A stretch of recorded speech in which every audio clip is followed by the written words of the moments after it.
Now, once again, with moving waters, we're talking about creeks, streams, and rivers. Now, I want to make a real simple diagram of a creek here.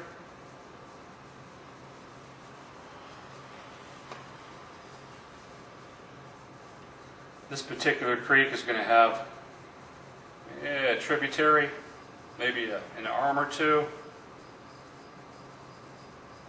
Now, I'm going to denote the flow of the water.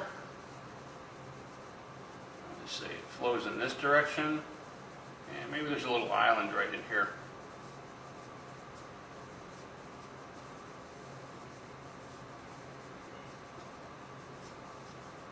And maybe there's another little rock pile here. Some faster water. And it splits right here. And there's probably going to be some more rock pile in here. Say it's more shallow in this area. Now, let's throw some trees in here for good measure. Let's put some trees real close by to this bank, even overhanging this bank. And there's some over here. Oh, maybe there's a big deadfall right here. Big dead tree just laying in the water here. And maybe there's another small one down here.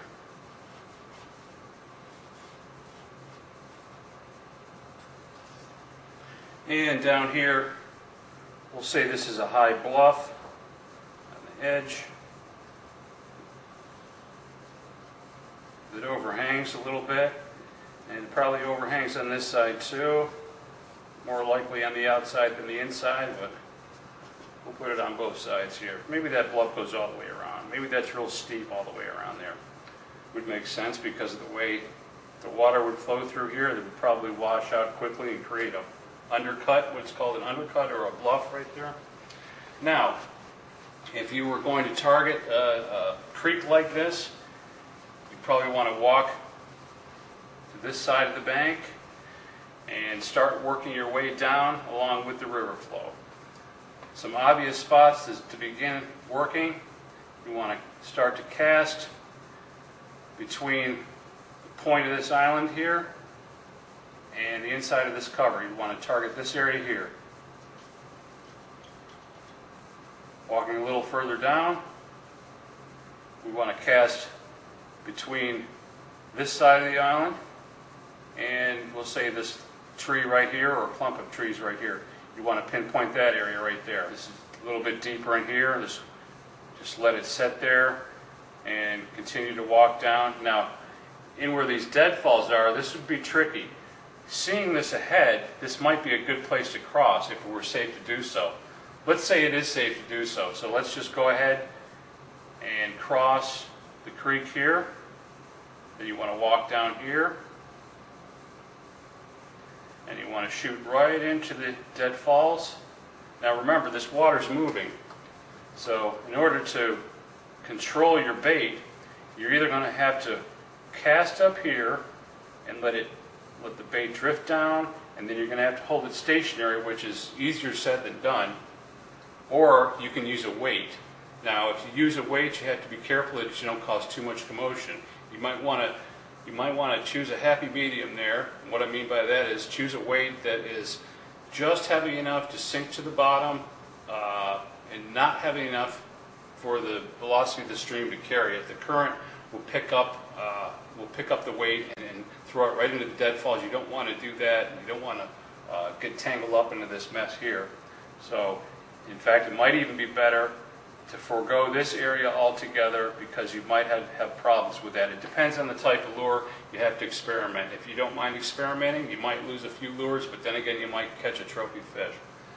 You want to come down further. Now, again, we've got the same situation here as we had previously where this island is.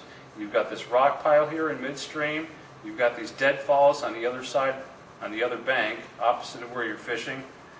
You probably want to target this area right here. Right between the rock pile and the deadfall, you want to get diagonal to the stream, and you want to basically just cast upstream a little bit. Your lure will wash down this way. Use a little weight, maintain your position. Now let's come around the bend to about this area here. Same thing again, right between the rock pile and the shoreline here, especially if there's a deeper run in here. Now perhaps there's a deeper run up here and this is more shallow in here. If that's the case, you want to come back a little ways, try to cast right towards the point of this rock pile and let your lure or bait drift down just till you get to deeper water where you see some ripples. Anywhere where you cast along this creek bed, you want to look for water that you cannot see bottom. Where there's moving water, look into the water. Where you can't see bottom, you know that that's probably a good place where fish could be hiding, so you want to target areas like that. And you're going to walk up into this area here, and as you see, we've got this bank. This signifies the bluff, the undercut on the opposite bank from where you're standing. Now, you don't have to walk up here too far. You can come up maybe to this point here, and you can cast well ahead of the undercut. And once again, just let the current take your bait down. You can probably control it by using the correct amount of weight. There again, you'll have to experiment a little bit. Now, your bait will probably want to wash right into that undercut, and that's fine because that's where the deeper water is. On the outside of this turn here, that's where your deeper water is going to be on a bluff like that. Now, you don't have to move too awful much here to continue working this entire area. Simply walk over this way, cast upstream again, let your bait wash down in this direction here. Move probably a few steps to your left. Do that same move again towards this area of the bluff, and then target the area between the point and the bluff itself here. That's a good way to target moving water like this. There's an awful lot of creeks and streams that have this similar type of layout. Of course, not exactly like this, but very similar. You'll find plenty of examples of this type of setup. Okay, so to recap, just a few points to bring up here. You want to look for cover and structure. Now that goes for both still water and moving water. Cover and structure could be deadfalls,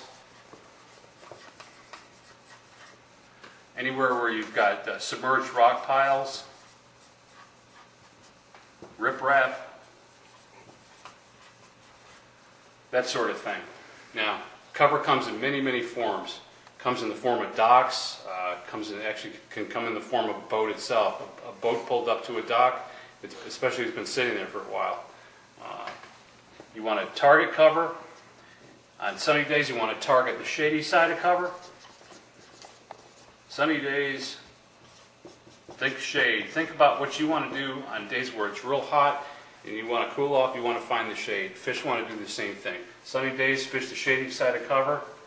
On overcast days, and days where it's a little cooler, fish are going to be closer to the surface.